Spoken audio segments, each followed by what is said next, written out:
CGP Yuslina Pangaribuan, Kabupaten Tapanuli Utara, kelas A.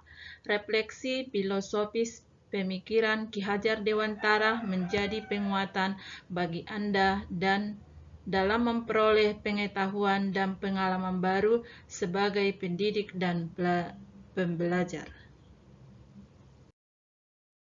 Pertama, apa pengetahuan dan pengalaman baru yang saya dapat setelah mempelajari secara mendalam pemikiran-pemikiran Ki Hajar Dewantara? Pendidikan adalah tempat persemaian segala benih-benih kebudayaan.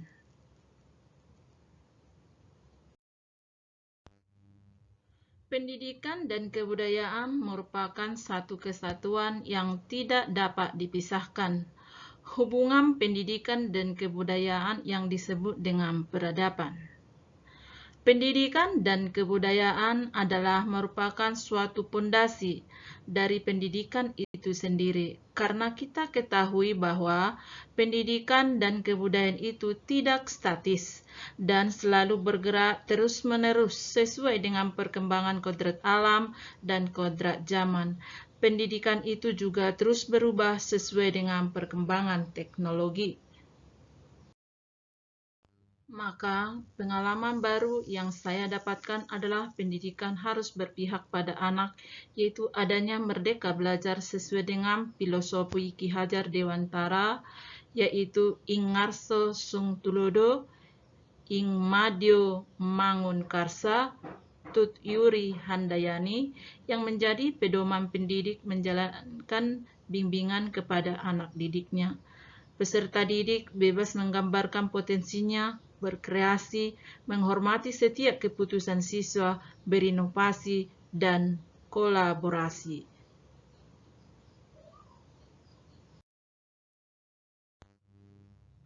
Selanjutnya, apa kekuatan saya dalam menerapkan pengetahuan dan pengalaman baru ini? Kekuatan saya dalam menerapkan pengalaman baru ini adalah saya sebagai guru lebih bersemangat dalam mempersiapkan pembelajaran merdeka belajar, apalagi dalam mempersiapkan materi pembelajaran yang akan saya ajarkan.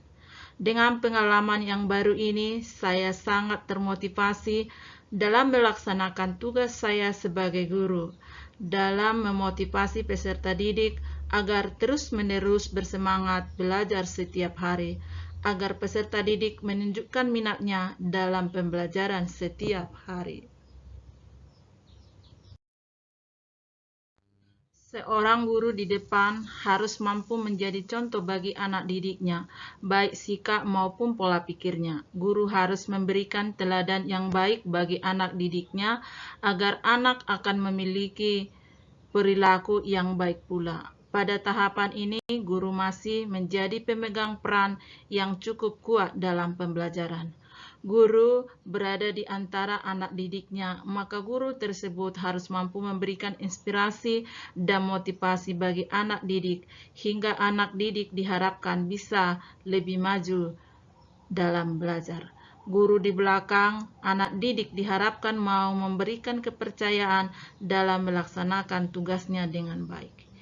Inspirasi dan motivasi yang diberikan guru dapat memberikan semangat dan memacu anak didik untuk lebih giat karena merasa diperhatikan dan selalu mendapatkan pikiran-pikiran positif dari gurunya berupa komunikasi, kreativitas, percaya diri, kesabaran, organisasi, dan dedikasi.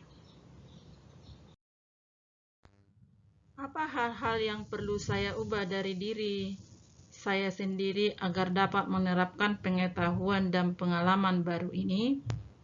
Hal yang perlu saya ubah dari diri saya sendiri adalah setelah mempelajari filosofi Ki Hajar Dewantara, maka saya dalam mengajar harus bisa membangun komunikasi yang baik kepada seluruh peserta didik. Dengan komunikasi yang baik ini, maka materi yang akan saya sampaikan dapat diterima oleh siswa. Gaya atau metode mengajar saya jangan monoton yang menyebabkan peserta didik menjadi bosan. Maka saya dituntut harus kreatif dalam membuat metode mengajar agar peserta didik tertarik dengan materi yang akan saya sampaikan. Dalam mengajar materi kepada peserta didik, saya dituntut percaya diri agar peserta didik lebih yakin dengan materi yang saya sampaikan. Tentu, agar dapat percaya diri harus memiliki persiapan materi yang akan diajarkan. Jika selama ini saya sebagai guru sudah sabar dalam menghadapi peserta didik, maka saya dituntut lebih sabar lagi.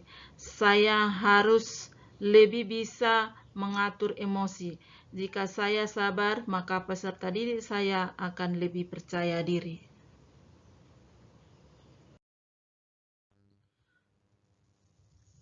Dalam merencanakan pembelajaran yang akan diajarkan ke peserta didik, saya harus mempunyai perencanaan dan mengatur jadwal yang tepat. Yang berikutnya adalah dedikasi. Saya harus bisa mendedikasikan saya sebagai pengajar tanpa rasa lelah atau bosan dalam menambah ilmu kepada muridnya. Selanjutnya, apa perubahan konkret yang akan saya lakukan setelah memahami pemikiran Ki Hajar Dewantara? Perubahan konkret yang saya lakukan setelah memahami pemikiran Ki Hajar Dewantara sebagai guru akan mengaplikasikan secara langsung kepada siswa saya sendiri, karena selama saya belajar sebagai calon guru penggerak, saya juga tetap melaksanakan tugas saya sebagai guru. Saya akan tetap melakukan perubahan itu demi peserta didik saya. Memperoleh pendidikan dan pengajaran, saya akan melakukannya dengan setulus hati, agar pembelajaran yang saya berikan dapat diterima.